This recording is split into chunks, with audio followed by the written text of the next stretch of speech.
Well, hello to the First Baptist family and to the friends of First Baptist Tulsa. You guessed it, midweek update for February 4th, 2026. So let's handle a couple of items and then we're going to jump into a passage of Scripture. Our church last week did vote in Seth King as our new minister of discipleship. Number one question I'm getting is, when is he going to start? So right now we're planning on mid-February. Seth and Rayleigh will join our church staff. You'll start seeing him on Sunday mornings. You'll see him in your community groups. And let's make sure that we welcome them warmly. Now, they do live in Wagner, and since Rayleigh teaches school there, they're going to continue to commute for a time until they find a house here. So let's continue to pray for the Kings as they come on board. So a couple other things I want to make you aware of. Cereal collection, I've announced that. If you haven't heard that announcement by now, you haven't been listening. Cereal collection, this is the last Sunday for that. Also, this previous Sunday you heard about the foundation. Let me encourage you, if you do not have a will or an estate plan, you owe it to your kids and your family to make sure that you have provisions made in the case of your death. So we make this as easy as possible. You can go to our website, tulsafbc.org. Under the resource section of that full drop-down menu, click the little hamburger in the top right-hand corner. Under the resource, first resource is First Baptist Foundation, and that is how you can begin that process of planning a will or getting your estate plan together. And then our counseling ministry. We are fully staffed with a great group of counselors, and if you or somebody you know and love needs a little bit of help, we make up to 10 sessions available for free counseling here at the church. Okay, that's all I've got. Let's jump into the Scripture. We're in Proverbs, a book about wisdom, learning how to do the right thing at the right time for the right reasons. By the way, if you have a better definition of wisdom, I would love to hear it. Email me or however you want to communicate that. I'm working on some teaching of wisdom for this next year, but that's my best definition that I know of, the ability to do the right thing at the right time for the right reasons. Proverbs 5 is a very specific chapter on wisdom, and that is how to avoid the temptation of lust, particularly adultery. And chapter 5, verse 1 opens with the phrase, "My son, pay attention."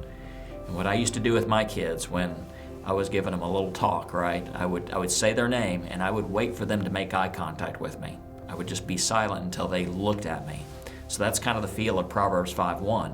The father goes, "Son, something I got to tell you." And he waits for that son to make eye contact. I need you to pay attention to what I'm about to say. So the opening verses kind of give this warning that there are people in life that are going to try to lead you astray. They're going to try to compromise your integrity. And there will be people who will try to even break up the bonds of marriage. Now I know not everyone who's watching this video is married, but if you are, I want you to pay attention. Because in these opening lines it says, pay attention to what you're paying attention to. That really can get you in trouble. And so what happens as this father is talking to the son, kind of giving a little sex talk from Proverbs 5, the first thing he deals with in verses 7 through 14 is temptation. Listen to me, and this is absolutely true. It's easier to avoid temptation than it is to resist temptation. Would you hear that? It is easier to avoid temptation than it is to resist temptation, to not even put yourself in a position where you're going to be tempted. It's better that than, okay, it's right here, the opportunity's right in front, and try to resist that. So the advice the father gives to his son is, keep a path far from an adulterous woman. Anyone who's going to compromise your integrity. It's easier to avoid temptation than it is to resist temptation. Then after the temptation talk, really the best way to displace inappropriate desires in our life is not to say, I need to stop wanting that, is to replace it with something you love more. And so verses 15 through 20 is about finding contentment in your marriage. If you want to affair-proof your marriage, don't just avoid the bad stuff and resist the bad stuff. Make sure you got a good thing at home. Make sure that you practice that contentment in your marriage and that contentment in that relationship. And then the final movement of this proverb starts in verse 21. For your ways are in the full view of the Lord. Accountability. We all need accountability. We need people who are looking over our shoulder, and there are no dark corners in our life, but ultimately, we remember that we are accountable to God for how we deal with our relationships and how we live our lives.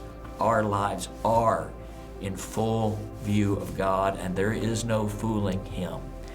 So Proverbs 5, especially if you're dealing with temptation right now, remember it's a lot easier to avoid than it is to resist. And take counsel from the truth-telling Father of this Proverbs 5. Son, listen, pay attention. Your relationships, your integrity matters. And I'm telling that to myself as surely as I'm looking into this lens and saying that to you as well. Okay?